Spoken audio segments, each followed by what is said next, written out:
أعوذ بالله من الشيطان الرجيم بسم الله الرحمن الرحيم اقرأ باسم ربك الذي خلق خلق الإنسان من علق اقرأ وربك الأكرم الذي علم بالقلم علم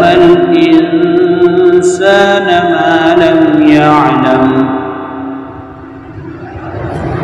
شروع کرتا ہوں اللہ کے نام سے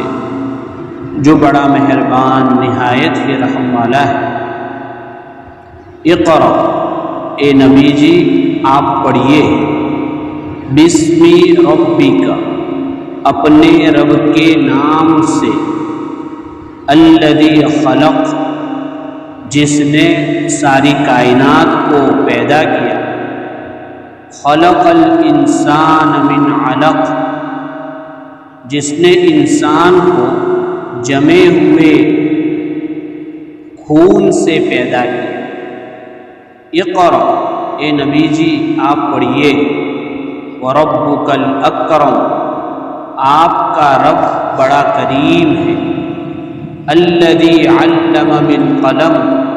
جس نے قلم کے ذریعے علم سکھایا، علم الانسان ما لم یعلم، انسان کو وہ چیز سکھائی جو وہ نہیں جانتا تھا۔ یہ سورہ علق ہے، مکہ میں نازل ہوئی۔ ہماری قرآن کی ترتیب میں یہ 96 نمبر پر ہے، اور اترنے میں، نازل ہونے میں سب سے پہلی سورت، 19 آیتیں اور 1 رکوع ہے۔ یہاں پر ہم اس سورت کے مضمون کو سمجھیں اس سے پہلے 2 باتیں ضروری ہیں۔ پہلی تو یہ کہ اوپر والی جو سورت ہے سورہ والتین، اس سے اس کا کیا جوڑ ہے۔ کتابوں میں عام طور پہ ایک چیپٹر دوسرے چیپٹر سے میچ رکھتا ہے، سٹیپ بائی سٹیپ ہوتا ہے، ان کے معنی میں مناسبت ہوتی ہے۔ تو سورہ 3 اور اس سورت میں مناسبت کیا ہے؟ علماء نے لکھا ہے کہ اوپر والی سورت میں اللہ نے یہ فرمایا تھا کہ ہم نے انسان کو بہت بہترین بنایا ہے، اس میں فرشتوں والی صفت بھی ہے اور بہیم یعنی جانوروں والی صفت بھی ہے، دونوں صفتوں کا اس کو مجموعہ بنایا۔ اگر فرشتوں والے اچھے کام کرے گا تو اس کا لیول بڑھے گا، اور جانور حیوان جیسے کام کرے گا تو اس کا لیول اور اس کی سطح گھٹے گی۔ تو چونکہ ہمارے پاس تو قرآن آیا ہے اس لیے تاکہ ہم اپنا لیول بڑھا دیں، اور حضور پاک صلی اللہ علیہ وسلم نے اپنی امت کی تربیت ایسی کی کہ وہ اپنے لیول بڑھانے کا کام کرے۔ حضور پاک صلی اللہ علیہ وسلم نے ایک مرتبہ فرمایا کہ میری امت میں 73 فرقے ہوں گے، اس میں سے ایک جنت میں جائے گا۔ تو صحابہ نے یہ نہیں پوچھا کہ 72 کون کون سے، اس کا لیڈر کون، کہاں ہوں گے، یہ نہیں پوچھا۔ حضرت یہ بتا دیجئے کہ اس میں جو کامیاب ہے، نجات پانے والا ہے، وہ کون سا ہے۔ تو حضور پاک صلی اللہ علیہ وسلم نے پہلے دن سے تربیت ہی یہ کی کہ بھئی جو کام کرنے ہیں نا اس کا سوال کرنے کا، جو ہمارے کام کی باتیں ہیں اس میں آگے بڑھنے کا، جو چیز ہمیں جنت میں لے جانے والی ہے اس میں بڑھنے کا۔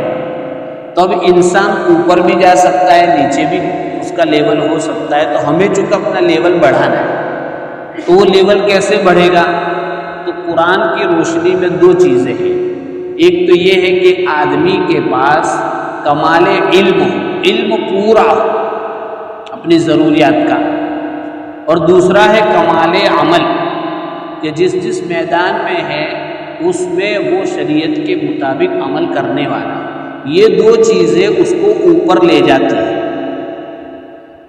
تو اوپر جو بات آئی تھی کہ انسان بہت بہترین ہے، تو اب وہ بہتری کے لیے 2 ذریعے ہیں اس کا جو پہلا ذریعہ ہے کمال علم، جب تک معلوم نہیں ہوگا عمل نہیں کر سکتا، جب تک معلوم نہیں ہے وہاں تک عمل نہیں کر سکتا۔ اسی لیے حضور پاک صلی اللہ علیہ وسلم نے ایک حدیث میں فرمایا بلغوا انی ولو آیہ، ایک آیت بھی معلوم ہے تبلیغ شروع کر دو، جو معلوم ہے وہ بتانا شروع کر دو، نہیں معلوم ہے اپنی طرف سے نہیں بتانا، جو معلوم ہے چاہے ایک بار سبحان اللہ کا یہ ثواب ہے بتانا شروع کر دو۔ تبلیغ کے لیے عالم ہونا ضروری نہیں ہے، لیکن جس چیز کی دعوت دے رہے ہیں اس کا جاننا ضروری ہے، دونوں میں الگ الگ چیز ہے۔ بلغوا انی ولو، تو بہرحال سب سے پہلا مرحلہ ہے جاننے کا، تو اس لیے اللہ نے یہ صورت اتاری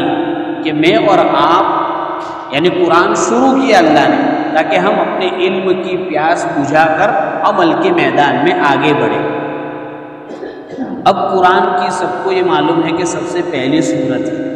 اور اللہ تعالیٰ نے یہ 5 آیتیں سب سے پہلے اتاری ہیں، تو اس لیے وحی اترنے سے پہلے حضور پاک صلی اللہ علیہ وسلم کے مختصر حالات کیا تھے سب کو معلوم ہے کہ آپ کی ولادت ہوئی، ولادت سے پہلے ابا چلے گئے، ولادت کے تھوڑے عرصے میں والدہ چلی گئی، پھر دادا کے چاچا کے پاس رہے، اس طرح آپ کی زندگی کے 40 سال 25 سال ہوئے۔ حضرت خدیجہ الکبریٰ رضی اللہ عنہا سے شادی ہوئی، پھر حضرت یہ سلسلہ چلتا رہا، آپ کی عمر 40 سال ہوئی، اور آپ نے اتنی اچھی زندگی گزاری کہ وہاں کے لوگ آپ کو امین یعنی امانت دار اور صادق یعنی سچے کہتے تھے۔ جب اس سطح پر آپ پہنچ گئے تو حضور پاک صلی اللہ علیہ وسلم کے دل میں خود بخود یہ بات پیدا ہوئی کہ مجھے خلوت میں جانا چاہیے، خلوت میں تنہائی میں جانا، چونکہ طبیعت نیک تھی تو وہاں دیکھتے تھے کہ ان کے خاندان والے، ملک والے، اڑوس پڑوس والے سب بیت اللہ کے گھر کے اطراف میں 360 مورتیاں رکھ کر اسی کے مورتی پوجا میں لگ گئے تھے، تو جی نہیں لگ رہا تھا، تو ان سے دوری، چونکہ اچھے لوگ بروں میں سیٹ نہیں ہو پاتے ہر جگہ، جس کے اچھے تو اس کی بیٹھک اٹھک بھی اچھوں میں ہوتی ہے، وہ کچھ دن اگر چلا بھی گیا بھول سے پھر واپس آ جاتا ہے کہ اپنا وہاں سیٹنگ ہوگا، تو حضور پاک صلی اللہ علیہ وسلم کی بھی طبیعت نہیں چلتی تھی، تو آپ نے خلوت، جبل نور ہے یعنی مکہ سے، مکہ المکرمہ سے مینا کی طرف جاتے ہوئے 3 میل کے فاصلے پر ایک پہاڑی پر جبل نور ہے، وہاں پر ایک غار ہے، غار ہیرا، ابھی تو سب تعمیرات ہو گئی، ورنہ غار ہیرا میں ایک سوراخ جیسا ایسا تھا، مطلب تو وہاں سے بیٹھ کے ڈائریکٹ بیت اللہ بھی دکھتا تھا، اب تو وہ تعمیرات بڑی بڑی ہو گئی، اس لیے وہاں سے وہ چیز دکھتی نہیں ہے، تو حضور پاک صلی اللہ علیہ وسلم نے وہاں جانا، ٹفن لے کے جاتے تھے، توشہ لے کے، ہفتے میں آئے، 10 دن میں آئے، 20 دن میں آئے، اس طرح آنا جانا، کبھی توشہ ختم ہوا ہے توشہ لینے آئے، کبھی ضرورت ہوئی تو آئے، کبھی حضرت خدیجہ رضی اللہ عنہا خود وہاں تشریف لے جاتی تھی توشہ دینے کے لیے، تو یہ سلسلہ چلا، اور اسی دوران حضرت عائشہ کہتی ہے کہ وحی اترنے سے 6 مہینے پہلے تک تو آپ کو اچھے اچھے خواب آنے لگے کہ کیا ہوگا کیا نہیں ہوگا، تو جیسا خواب آتا تھا ایسا ہی ہوتا تھا، اس کو رؤیا صادقہ اور رؤیا صالحہ کہتے ہیں، یہ بھی وحی کا حصہ ہے۔ اس کے بعد جب ایک تعلق ہو گیا تو غار ہیرا سے ایک دن حضرت نکل رہے تھے تو حضرت جبرائیل علیہ السلام کو پہاڑی پر دیکھا تو ملاقات ہوئی، حضرت جبرائیل علیہ السلام آئے اور کہا کہ اقرأ، پڑھو، بعض حضرات نے فرمایا کہ ان کے ہاتھ میں کچھ کپڑا تھا، اس میں کچھ لکھا ہوا تھا، تو حضور صلی اللہ علیہ وسلم نے کہا کہ میں تو پڑھا ہوا نہیں، پھر کہا پڑھو کہ میں تو پڑھا ہوا نہیں، اب آپ نے کیوں ایسا کہا؟ تو ایک مطلب تو یہی ہے کہ بھائی پڑھنے کا ایک مطلب تو ہے کہ میں پڑھا ہوں وہ پڑھوں، دوسرا مطلب یہ ہوتا ہے کہ میں تم کو بتا رہا ہوں اس میں سے پڑھو، اور ہم سب کو معلوم ہے کہ اللہ تعالیٰ نے قرآن کریم میں جس قوم میں آپ آئے تھے ان کے بارے میں اور خود حضور صلی اللہ علیہ وسلم کے بارے میں دونوں کو ملا کے تقریباً 6 جگہ پر لفظ امی آیا ہے کہ آپ کو جس قوم میں بھیجا ہے وہ بھی امی ہے اور آپ بھی امی ہیں، تو ظاہری بات ہے امی لغت کے ڈکشنری کے اعتبار سے ان کو کہتے ہیں جنہوں نے لکھنا پڑھنا نہ سیکھا، جن کو لکھنا پڑھنا نہ آتا ہو، تو جس قوم میں آپ تھے وہاں اتنے لکھے پڑھے لوگ نہیں تھے، اور وہ قوم خود بہت ساری متمدن اور ترقی یافتہ قوموں سے دور بھی تھی، یعنی مصر وغیرہ ترقی یافتہ تھے، یعنی پرگتیشیل تھے وہ علاقے، لیکن ان سے بھی ان کی بہت دوری تھی، تو اس لیے علم کی دنیا سے بہت دوری تھی۔ اس لیے حضور پاک صلی اللہ علیہ وسلم جب نبی بن گئے تو بھی اس وقت جو لکھے پڑھے لوگ بہت کم تھے، تو حضور پاک صلی اللہ علیہ وسلم نے کہا میں تو پڑھا ہوا نہیں، لیکن ہمارے بزرگوں نے امی کا مطلب تو یہی ہے ان پڑھ، کہ جس کو لکھنا پڑھنا نہ آتا ہو، لیکن حضور پاک صلی اللہ علیہ وسلم کے لیے جب امی بولیں گے تو اس کا مطلب ہم سب نے ایک کتاب پڑھ رکھی ہے تعلیم الاسلام، بڑی بڑی کتابیں تو پڑھی ہو نہ پڑھی ہو، اس میں کیا لکھا ہے؟ اس میں یہ لکھا ہے جس نے کسی سے لکھنا پڑھنا نہ سیکھا۔ حضور پاک صلی اللہ علیہ وسلم امی تھے، ان کا مطلب کیا ہوا کہ جس نے کسی سے لکھنا پڑھنا نہیں سیکھا، لیکن اس کا یہ مطلب نہیں کہ ان کو کچھ بھی نہیں آتا ہے، ان کو اللہ نے براہ راست سکھایا۔ تو ہمارے بزرگوں نے اتنی معمولی لفظ میں کتنا بڑا مسئلہ حل کر دیا۔ تو حضور پاک صلی اللہ علیہ وسلم کو امی بنایا گیا۔ کیا بنایا گیا؟ کسی کا شاگرد اور اسٹوڈنٹ اور ودیارتھی نہیں بنایا گیا، بلکہ ساری دنیا کا استاد بنایا گیا، معلم انسانیت بنایا گیا۔ اس لیے جبرائیل تو ایک واسطہ تھے، ورنہ براہ راست اللہ سے سیکھتے تھے، اللہ سکھاتا تھا، تو معلم انسانیت تھے، ساری مخلوق کے معلم ٹیچر تھے، سکھانے والے۔ اور اس میں بڑی حکمت ہے، دیکھو میں اور آپ ان پڑھ ہو نہیں تو یہ عیب ہے، میں اور آپ ان پڑھ ہو تو یہ کیا ہے؟ خامی ہے، فالٹ ہے۔ آدمی کو یہ کمی پوری کرنی چاہیے، پڑھا لکھا دین دنیا کے اعتبار سے ہونا چاہیے آدمی، لیکن حضور پاک صلی اللہ علیہ وسلم کا امی ہونا عیب نہیں ہے، معجزہ ہے، خوبی ہے۔ کیوں؟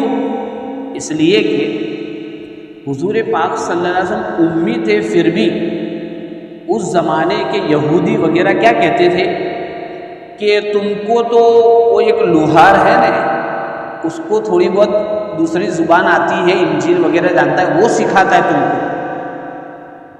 یعنی امی تھے پھر بھی یہ کہہ رہے تھے۔ تو اللہ کے رسول صلی اللہ علیہ وسلم کو امی کیوں بنایا؟ اللہ تعالیٰ نے قرآن میں ایک آیت اتاری ہے کہ وَمَا كُنْتَ تَتْلُو مِن قَبْلِهِ مِن کتاب، یہ نبی جی آپ قرآن نازل ہونے سے پہلے کوئی کتاب اندر دیکھ کر پڑھ نہیں سکتے تھے، وَلَا تَخُطُّوهُ بِيَمِينِكَ، اور آپ اپنے ہاتھ سے کچھ لکھ بھی نہیں سکتے تھے، یعنی لکھنا بھی نہیں آتا تھا، پڑھنا بھی نہیں آتا تھا۔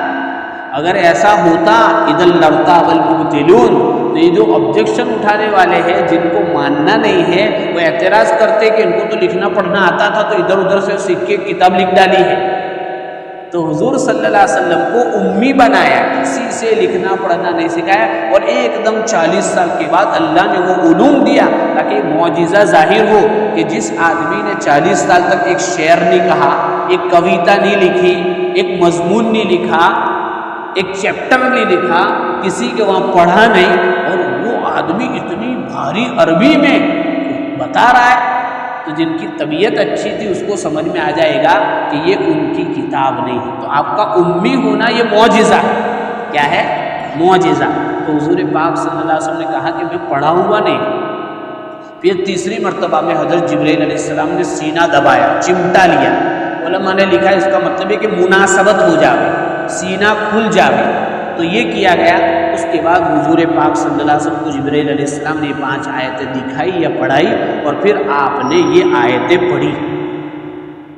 اب جیسے ہی آیتیں آپ پر اتری اور آپ نے پڑھی، آپ نے یاد کی، تو حضور پاک صلی اللہ علیہ وسلم کے دل میں یہ بات آ گئی کہ لا محالہ میرے اوپر بہت بڑی ذمہ داری آ رہی ہے، کہ جس قوم میں میں رہ رہا ہوں سب ان پڑھ، برسوں سے بت پرستی ان کی عادت، اور جو بات سمجھ میں آ جاوے اس کے کرنے میں پیچھے نہیں، اور جنگ سمجھ میں آوے تو برسوں تک جنگ لڑے، ایسی قوم کو میں اکیلا کیسے نبھا پاؤں گا، کیسے ان کو آگے بڑھاؤں گا؟ تو علماء نے لکھا ہے کہ اس ٹینشن کے اندر، اس فکر کے اندر، یعنی احساس ذمہ داری کہ میرے اوپر ایک بہت بڑا تاج رکھا گیا، ایک بہت بڑی ذمہ داری رکھی گئی، کیا میں نبھا پاؤں گا یا نہیں نبھا پاؤں گا، اس کی وجہ سے، اور بھی وجہ لکھی ہے، ایک خاص وجہ یہ لکھی ہے کہ آپ کی طبیعت میں ایک اضطراب پیدا ہوا، بخار جیسی کیفیت پیدا ہوئی، تو حضور پاک صلی اللہ علیہ وسلم وہاں سے فوراً اپنی اہلیہ حضرت خدیجۃ الکبریٰ رضی اللہ عنہا کے وہاں گئے اور کہا مجھے چادر اڑاؤ، چادر۔ حضرت خدیجۃ الکبریٰ نے فوراً چادر اڑائی، آپ کو تھوڑی آرام کر لیا۔ اس کے بعد جب افاقہ ہوا تو پوری بات سنائی حضرت خدیجۃ الکبریٰ رضی اللہ عنہا کو، کیا تو ایسا ہوا تو مجھے ٹینشن ہے۔ تو دیکھو بیوی کیسے ہونی چاہیے۔ حضرت خدیجۃ الکبریٰ رضی اللہ عنہا نے کہا واللہ لا یخزیک ابدا، کہ تم یہ سمجھ رہے ہو کہ اتنی بڑی ذمہ داری ہے اور میں کر نہیں پاؤں گا تو میری رسوائی ہوگی۔ اللہ تمہیں کبھی رسوا نہیں کرے گا، کبھی تم کو غمگین نہیں کرے گا، کبھی تمہیں پریشان نہیں کرے گا۔ کیوں؟ پھر اس کے بعد کچھ صفات گنائی کہ آپ تو اچھے کام کرتے ہیں، لتصل الرحم، رشتوں کو جوڑتے ہیں، غریب کی مدد کرتے ہیں، پریشان حال کے ساتھ اس کا تعاون کرتے، ہیلپ کرتے، اور اتنے اچھے اخلاق والے آدمی کو اس کا مالک اور اس کا رب پریشان کرے گا، ضائع کرے گا، ہلاک کرے گا، رسوا کرے گا، یہ ہو ہی نہیں سکتا ہے۔ تو اس سے ہمیں یہ سبق ملے گا کہ حضور پاک صلی اللہ علیہ وسلم ابھی نبی نہیں بنے، لیکن اس سے پہلے لوگ امین بھی کہہ رہے ہیں، صادق بھی کہہ رہے ہیں، اور پھر حضرت خدیجہ گھر والی سرٹیفکیٹ دے رہی ہے۔ کون دے رہی ہے؟ حضور پاک صلی اللہ علیہ وسلم نے کہا کہ میں تم میں اچھا ہوں اور تم میں سب سے بہترین وہ ہے جو اپنے گھر والوں میں اچھا ہو۔ تو حضرت خدیجہ سرٹیفکیٹ دے رہی ہے کہ آپ تو اتنے اچھے ہیں، اللہ آپ کو ضائع نہیں کرے گا۔ تو یہ اخلاق میں اور آپ بھی زندگیوں میں پیدا کریں گے تو انشاءاللہ ہمیں کوئی طاقت پریشان کر سکتی نہیں ہے۔ غریبوں کی مدد کرنا، ضعیفوں اور کمزوروں کا ساتھ دینا، صلہ رحمی، رشتوں کو جوڑنا، ٹوٹے رشتوں کو جوڑنا، یہ کام ایسے ہیں ہر شریعت میں رہے ہیں اور ہماری شریعت میں تو بہت آگے رہے ہیں، اس لیے یہ کام کرنے ہیں۔ تو حضرت خدیجہ نے تسلی، تو بیوی کا یہ کام ہے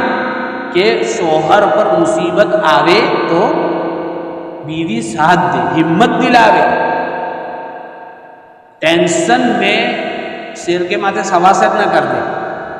شیر کا ٹینشن تھا کلو کر دیا اس نے،